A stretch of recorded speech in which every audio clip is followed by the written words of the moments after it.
Accompagner et protéger sont les deux missions de la Direction départementale de l'emploi, du travail et des solidarités.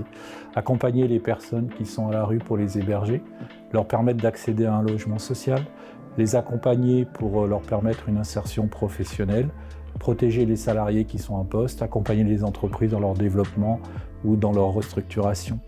Nous sommes partenaires de cet événement parce que l'égalité entre les femmes et les hommes est une politique importante pour le gouvernement, qui comprend la lutte contre les violences, la promotion de la santé, mais qui comprend également un volet sur l'égalité professionnelle et économique, et en particulier pour favoriser la création d'entreprises par des femmes, et c'est l'objet de cet événement.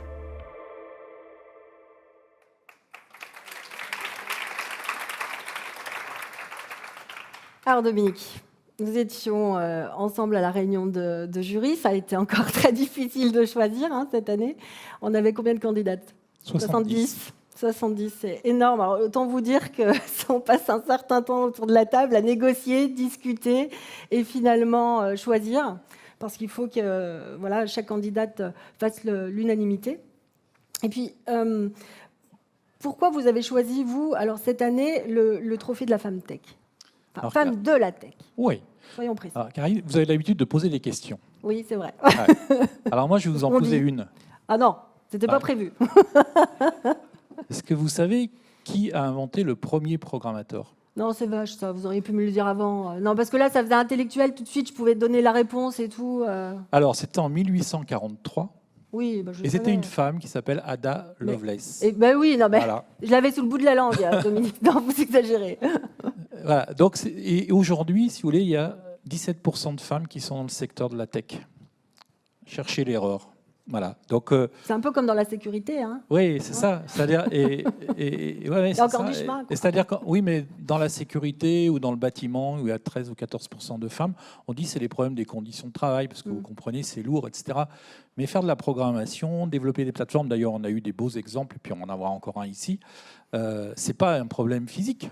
C'est pas un problème de conditions physiques. Donc, la problématique, elle est ailleurs. Voilà. C'est pour ça qu'on veut encourager la problématique dans l'orientation, essentiellement, dans le fait de fermer des portes à certains moments de la vie tout court à l'école, au moment du choix, au moment de l'orientation et de la vie professionnelle, qui fait que les garçons vont aller plutôt dans telle filière, les femmes plutôt dans d'autres filières, et que sortir de ces filières, ça demande parfois de la volonté et du courage, etc.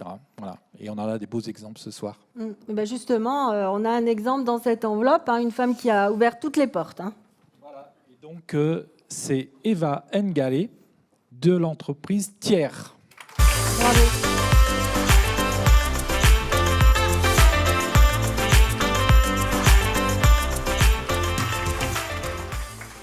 Bonsoir Eva. Bonsoir. Eva Ngale, donc vous êtes présidente de Thiers. Oui. Donc Thiers, vous avez fondé cette entreprise, vous la présidez aujourd'hui. Alors c'est quoi ? C'est la première application mobile tiers de confiance pour sécuriser les communications de parents séparés après des violences conjugales. Alors en quoi ça consiste ? En fait, ce qui se passe, c'est que quand il y a eu des violences conjugales et que les parents se séparent, la violence ne s'arrête pas. Donc ça continue parce qu'il y a un lien qui est l'enfant et il faut toujours continuer à communiquer sur la santé, la scolarité, la pension alimentaire. Et souvent, les comportements violents continuent par le biais du téléphone. Donc là, l'application, elle va servir à continuer à communiquer sans violence, sans harcèlement et en faisant en sorte d'apporter des preuves s'il y a des comportements violents. Et à partir de quand elle sera disponible ? À l'automne, si tout va bien, je regarde le développeur. Où est le développeur ? Automne ? C'est sûr. Super. Vous pouvez nous raconter un petit peu votre parcours douloureux, votre parcours ? L'idée, elle vient de mon vécu. Je suis une maman séparée. J'ai vécu pendant 8 ans avec un monsieur violent. Et c'est à ce moment-là que j'ai compris, quand je me suis séparée, mon fils avait 3 ans, que la violence ne s'arrêterait pas. Et j'ai cherché des solutions pour continuer à communiquer sans subir cette violence, mais j'ai rien trouvé de vraiment adapté à ce dont j'avais besoin. J'ai posé des questions à des personnes qui vivaient la même chose que moi et on bidouille toutes. Donc là, j'ai eu envie de créer quelque chose qui serve à la plupart des femmes qui vivent ça.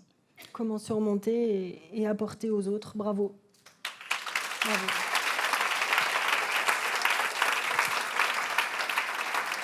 Je vous laisse recevoir votre trophée.